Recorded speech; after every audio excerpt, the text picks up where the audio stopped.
Escribo en una revista digital que se llama Sapel Magazine y bueno, la idea surgió porque pues eso, me gusta mucho escribir y me gusta mucho probar sitios de comida.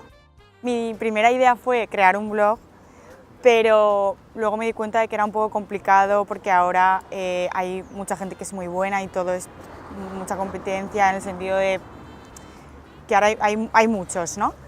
Y yo pensé en hacer una plataforma que me permitiese compartir contenido interesante y que a la vez yo aportase valor para que a ellos también les interesase, ¿no? Entonces acabé en Sapel Magazine de esta manera, o sea, contacté con ellos y madurando la idea del blog, pues se lo comenté a la directora de contenidos y le pareció buena idea y bueno, pues fuimos para adelante y ya tengo 4 artículos publicados y 3 o 4 programados.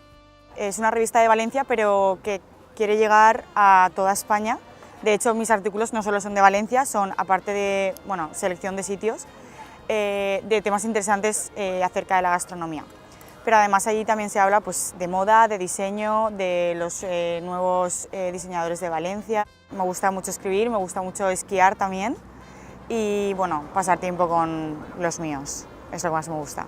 Yo de normal voy a Baqueira Beret y además allí está muy salpicada por la gastronomía catalana, que me encanta, y entonces es como el plan perfecto porque por la mañana esquías y luego te vas a comer o te vas a cenar y es maravilloso.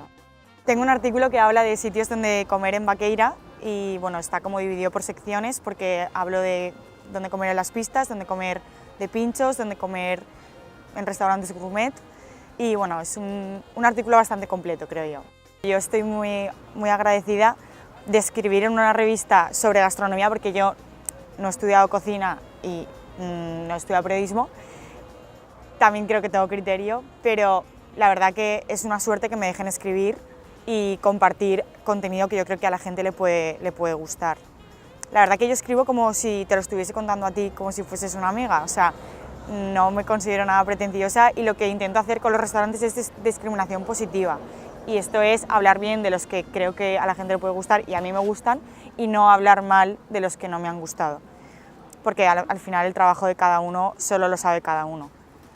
Pero estoy muy agradecida y espero seguir creciendo en ese sentido y seguir escribiendo mucho. No sé de qué manera, tengo ideas pensadas, a lo mejor son ideas muy fantasiosas, pero bueno, yo mis ideas son así y luego algunas salen bien, entonces tengo suerte en ese sentido. Un sueño platónico sería escribir o un libro o el guión de una película. Me encantaría, me encantaría.